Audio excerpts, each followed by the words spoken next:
I'm experiencing a return of my faith and confidence right now.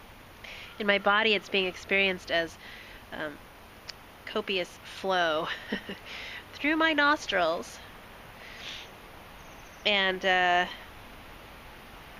I'm allowing my body to rest today. What's also being revealed to me, and I'm choosing to share right now, is a big awakening into the extent of my own codependence in the past. So codependence was a word that to me only applied in the addiction realm and was something to be recovered from. It was a diagnosis, a label, something that people wore on t-shirts. And my chickens are right here. So it was really easy to put that over there because it was like a label and a diagnosis.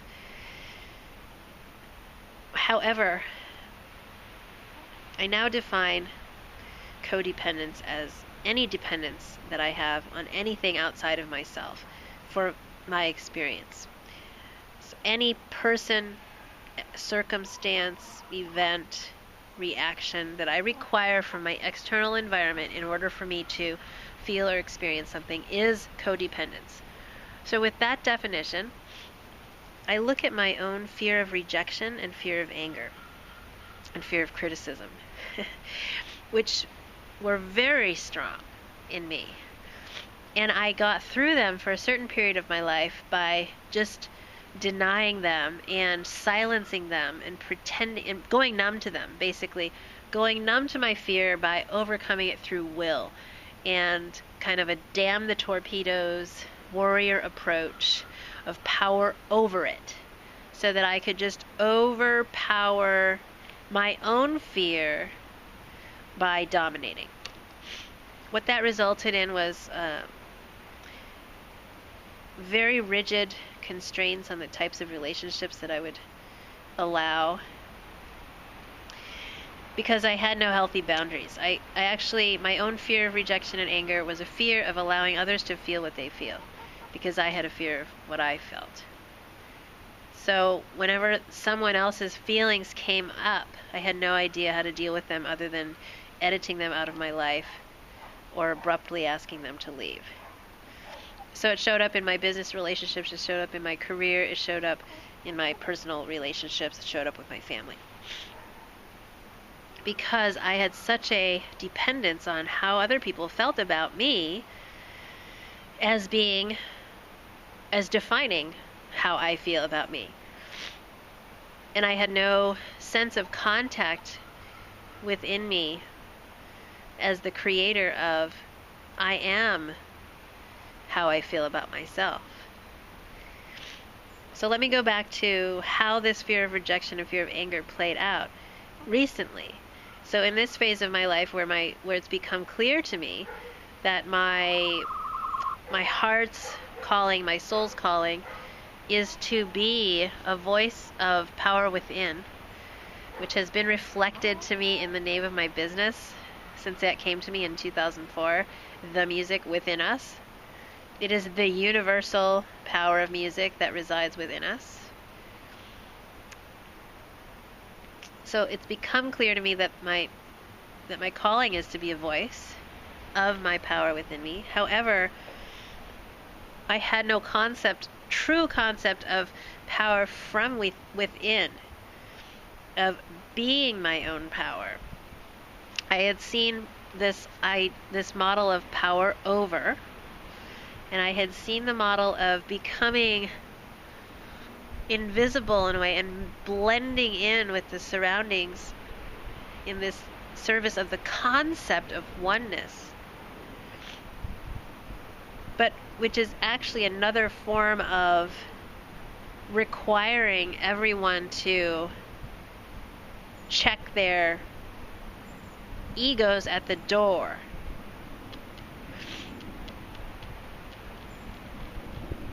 And our egos are there. Our egos are vital. It's how we interact and how we love our egoic self that determines the world we create. So let me just go into detail about the fear of rejection.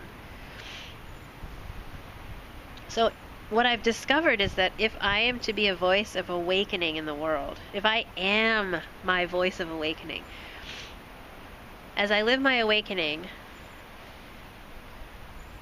and I feel that process, my process, and I love what I feel, I notice that in the path of going from unconscious to enthusiastically awake, there is what can be called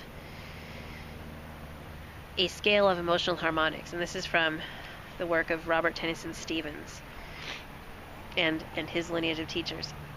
But it's useful as a possibility to reflect on, is it true that as I awaken from being unconscious or numb about something, I go through apathy, which is the recognition of I don't care, which is already in the direction of feeling. So if I can identify that I don't care, I can actually identify a feeling. So it's one step above unconsciousness. And then I go through anger, grief. So feeling the loss that it'll never come back, and which is really our joy and memory and possibility returning. Then anger, and then fear, and then pain, and then enthusiasm. So we could see each of these on the scale as its opposite returning. So anger is our loving authorship returning, and fear is our faith returning. So I'm feeling a lot of my own fear of rejection right now, and it's coming through my body as my faith returning. And then pain as our love returning. So when we're feeling intense pain, it's actually so exciting because we're so close to our own love and intuition returning. But if we notice that this list of emotions is quote unquote, is often labeled quote unquote negative, and it's the things we avoid feeling, we construct our life in avoidance of unconsciousness, apathy, grief, anger, fear, and pain.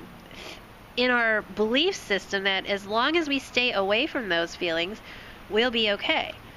So going back to fear of rejection, if I'm afraid of my own feeling of fear that I'll be rejected, I reject other people's feelings and my own because I've given away my power to somebody else either rejecting me or accepting me. I've placed it in their hands,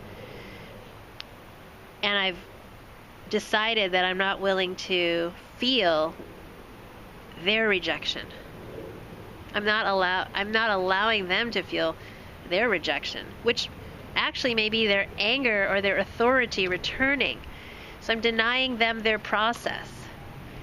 And I deny my process when I edit what I'm saying based on what someone else's reaction will be. So your mind might be going to sleep right now. That's fine. It's unconsciousness, awakening, returning. Or you might be experiencing a whole bunch of different emotions, and love them. Love what you feel. Trust what you feel, and make it okay, and stay. Allow the feeling to come up and allow it to transmute, and see it as your strength returning. And if we look at the amount of numbness that has come into our society as a result of it being apparently on the surface easier not to feel, we see the root of everything we've created. And I have a story about that, which illustrates the persistence of staying with and loving what we feel, no matter what we are doing or what's happening or how long it takes. We always emerge into the insight and the victory of our own power and our ability to empower our world. So the other day I was just about to go outside and film a video. And it was this video for my new physician burnout program, which I've been avoiding launching in earnest for 5 years.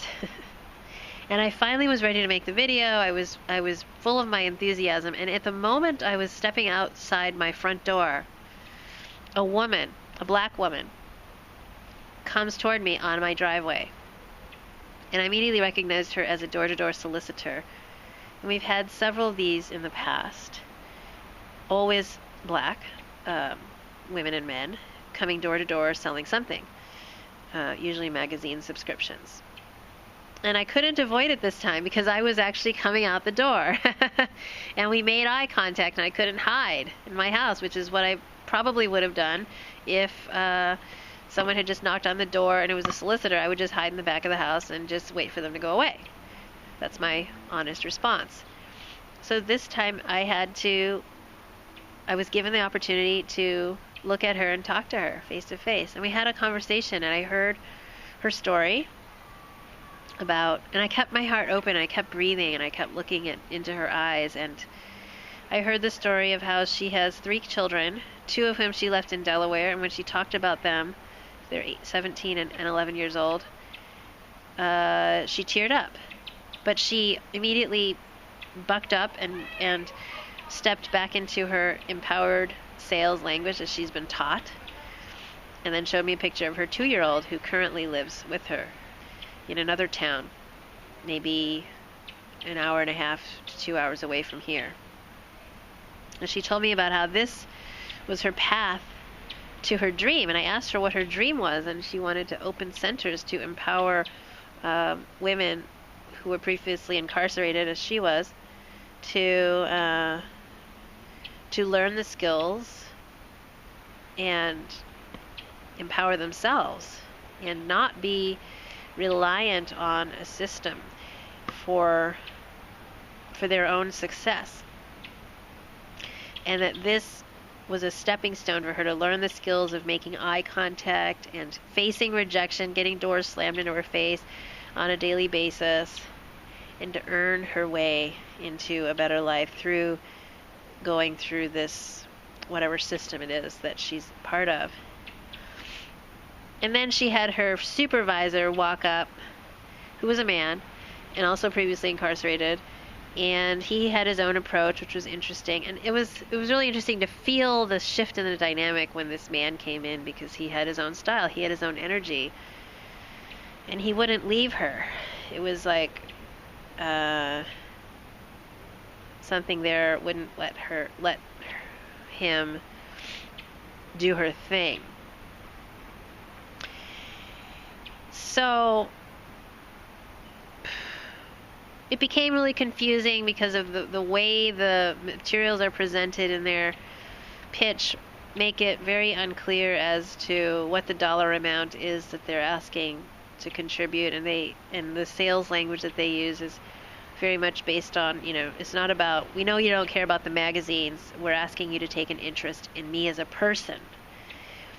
And I felt my consciousness sort of like not computing what was being asked in terms of the money and the magazines. There was a disconnect between how is my purchase of these magazines or my vote of money really contributing to this person's dream that she's stated to me, which was to empower others not to rely on a system, when she herself was totally putting herself into the mercy of a system where she had to do this thing, this convoluted sales process, in order to earn her points to become the boss and graduate and do all these things. I mean, it felt like very disempowering, especially with this man who was her supervisor, who really wouldn't leave her alone and empower her to do her thing. And I observed myself doing what I invite you to ask if you've ever done in your life, which is to do the easiest thing. If you feel uncomfortable with a truth that's emerging, that's sort of like here in the middle of your chest but not quite into your throat and not ready to be formed into words as clear language, the easier thing to do, rather than sit with the discomfort and allow the words to come up and confront that discomfort is to make it go away. And how do you make it go away? So in that situation, you either say after this however many minute long conversation, oh, I'm not interested. Or you avoid it like I would have done if I hadn't been walking toward the door anyway. Or you just give some token, some amount of money that doesn't matter to you, but that you feel may be significant enough to appease them and make them go away, and have that be enough. So in my case, I said, okay, I can give you $20. I'll go get a $20 bill. You don't have any of my credit card information. You don't have my address. You know, all these fears are coming up. I'll give you $20 cash. You give that to whoever. I don't care who. Just don't send the magazines to me. Send them as my gift to some organization who requires them and can benefit. So that's what I did. And sure enough, they went away. And only several minutes to maybe an hour later did it fully sink in how I felt about this and what I actually had to offer in that situation, which I did not. And it was, this is my mission, is to be awakened and co-empower my world by self-empowering and empowering others to empower their world. And I knew that the $20 bill, or even if I bought whatever number of points for this woman, was not my highest choice of how to interact as my highest self in that situation. And yet, what held me back? And I realized I did have the power right there, sitting inside my house with a stack of flyers for a workshop that I was doing on a week from now that will co-empower everyone who shows up in that workshop to envision, connect with, and create their own highest choice for 2015. I'm also doing a free teleclass. Anyone who has a phone can call and participate and learn about how to activate their own imagination. And so I'm full of offerings that are happening in the world that give people the tools through me for how to empower themselves from within. And yet, I vote with what's totally disposable and insignificant, which is a $20 bill. And it helped me, and I love, and I don't say this as being right or wrong. Again, this is really, really important when we're doing self-reflection, is to take the right and wrong out of it and to just notice and love and touch. So when I'm willing to feel what I feel my avoidance, and I love it anyway. It's okay. It's okay that I took the easier route out in that situation. And I love that I saw what my highest choice is, and I now choose and I recommit to being my highest choice and knowing my highest self in every situation. And I feel my fear, and it's okay. And her fear of rejection was my fear of rejection. And I wasn't willing to fully touch my own fear of rejection. To go outside the box and say, I don't agree, I don't consent to the system you're operating in, which is, I really didn't. But I didn't allow those words to come out because I didn't have a replacement, because I wasn't in touch with the depth of my highest self. So to say, I don't consent to the system you're operating in. Here's my world. And present her with my offerings, my view, which she's free to do with whatever she wants. And I don't care, because I felt my love, and I expressed my love, and I acted from my love in that situation. So it doesn't, I mean, whatever she does is okay. And if she comes, I'm happy. And if she doesn't, I've given what I'm here to give in this life. And that's empowerment. So co-empowerment, let me just make this distinction about what I'm learning. Co-empowerment is not requiring others to agree with your highest self. So think of the sun. Does the sun really require us to be okay with it shining? It doesn't ask. It shines. It's okay with being covered with clouds, and it's okay with the rain, and it's okay with a completely clear sky. It doesn't ask, it just is. So this is our highest self shining, that we just are. We don't require the consent or approval of anyone, and we don't fear our own experience of others. We have no fear. We love our own experience just as we love everyone else's experience in our world. And it's all okay. And if they show up, we love them by being conscious and clear and shining our own light, not consenting to the belief system that they have, only shining and being the highest self that we are. So that's a huge distinction, and how I see now how much of my power in the past has been dependent on feeling numb to my own feelings and requiring others to have certain feelings to fill that void of numbness.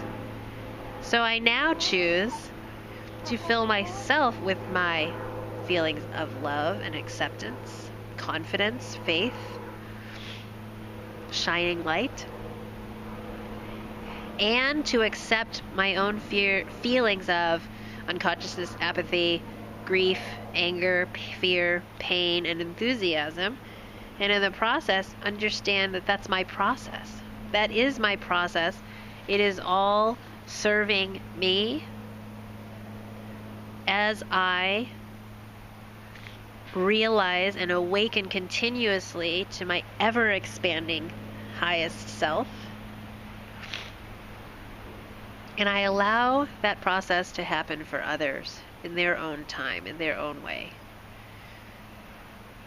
And it's very relevant to me right now as I launch this new offering for physicians, which contains a lot of fear for me in the past.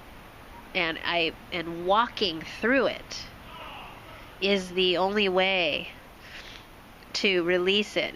I choose to feel everything that comes up in the process as I move into my greater faith to really serve my bigger, greater mission, which goes far beyond physicians, but to a greater representation of empowerment for men and women, far beyond profession. This is my first step, and I joyfully embrace my experience of unfolding in the process.